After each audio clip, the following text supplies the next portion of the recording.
If your brain is wired in a certain way, then you can actually have a psychedelic trip without the psychedelic.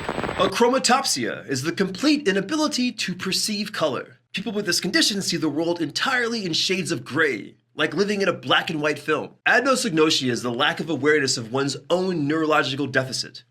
It's not denial. The person genuinely doesn't recognize they have an impairment. In visual anosognosia, specifically, someone who is blind may adamantly insist that they can see.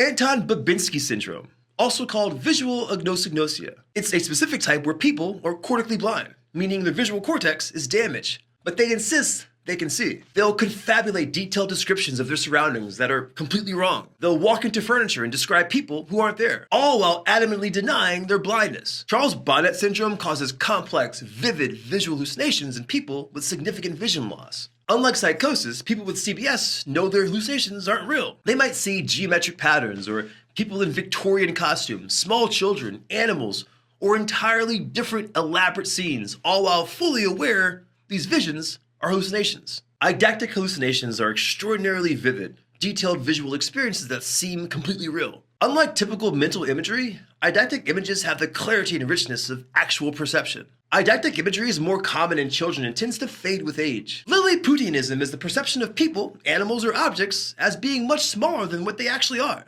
like seeing tiny people or miniature animals. It's named after the tiny inhabitants of Lilliput from Gulliver's Travel. Macropsia is the perception of objects as larger than what they actually are. It's part of a group of conditions called metamorphosia, distortions in visual perception. Metamorphopsia is a broader category of visual distortions where straight lines appear wavy, objects appear distorted, or visual space itself seems warped. It's like looking through a funhouse mirror, except your brain is doing the warping.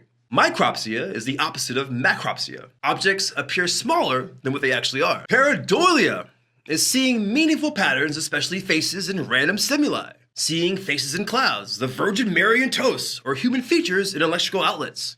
That's pareidolia. You don't really acquire pareidolia. It's a natural tendency of the human visual system, which is hyper-tuned to detect faces for survival purposes. Teleopsy is the perception that objects are further away than what they actually are. It's a very specific type of distance distortion. And finally, zoopsia. Zoopsia is the visual hallucinations of animals and creatures. People experiencing zoopsia see creatures that aren't there. Spiders, snakes, insects, larger animals, swarms of creatures or monsters. There's no correct way for a brain to process visual information. These conditions aren't due to broken brains. They're brains operating under different conditions, revealing the flexibility and complexity of human perception.